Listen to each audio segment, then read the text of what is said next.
नमस्कार, आप देख रहे हैं जौनपुर टुडे और मैं हूं शुभम अग्रहरी। साथियों, महाराष्ट्र में मुख्यमंत्री को लेकर एक बड़ी खबर सामने आई है।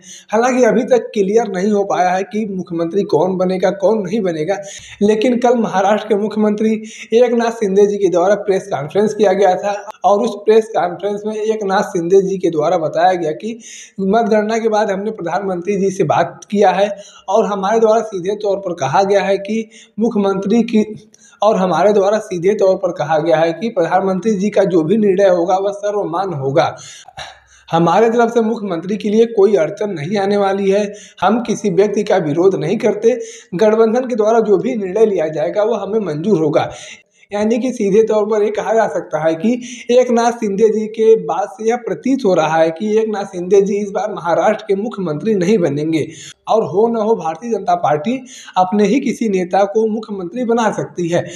ऐसे में मुख्यमंत्री के तौर पर भारतीय जनता पार्टी के नेता देवेंद्र फडणवीस का नाम सबसे आगे चल रहा है।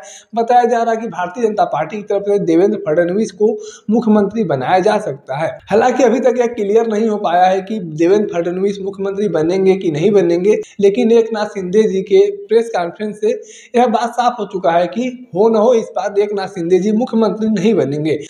तो ऐसे में अब कहीं न कहीं ये सवाल उठता है कि एकनाथ शिंदे जी जो शिवसेना को तोड़कर आए थे, मुख्यमंत्री बने थे और अब वह इतना जल्दी मान कैसे गए कि उनके द्वारा किसी प्रकार का कोई डिमांड नहीं किया गया है। तो यहाँ पर बात समझने वाली ये है कि इस बार के विधानसभा चुनाव में भारतीय जनता पार्टी प्रदेश की सबसे बड़ी पार्टी बनकर उभरी है। महाराष्ट्र में 288 विधानसभा सीटों पर 132 विधानसभा सीटों पर भारतीय जनता पार्टी ने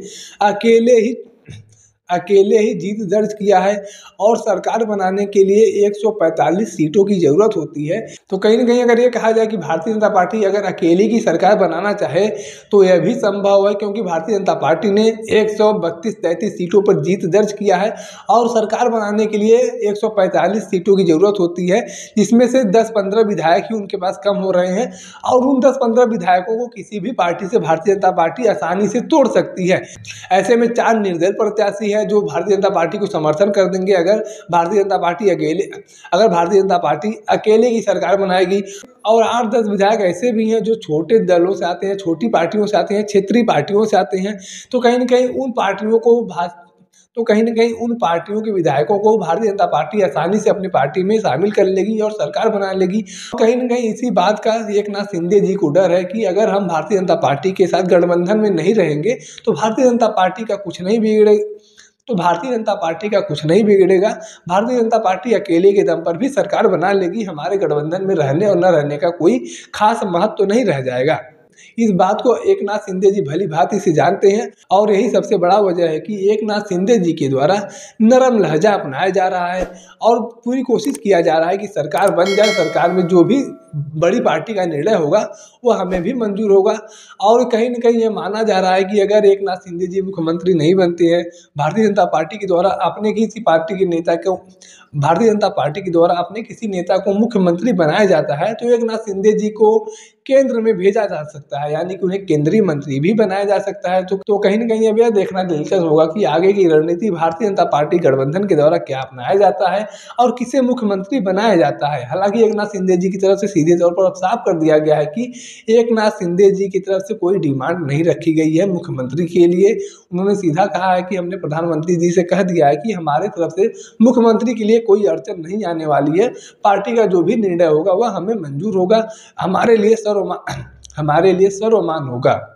लेकिन अभी 4 दिनों के उठापटक के बाद भी भारतीय जनता पार्टी की तरफ से मुख्यमंत्री का चेहरा साफ नहीं किया गया है, किसे मुख्यमंत्री बनाया जाना है, किसे मुख्यमंत्री नहीं बनाया जाना है। अब आगे यह सियासी उठापटक कितने दिनों तक जारी रहेगा और कब मुख्यमंत्री के नाम का घोषणा किया जाता है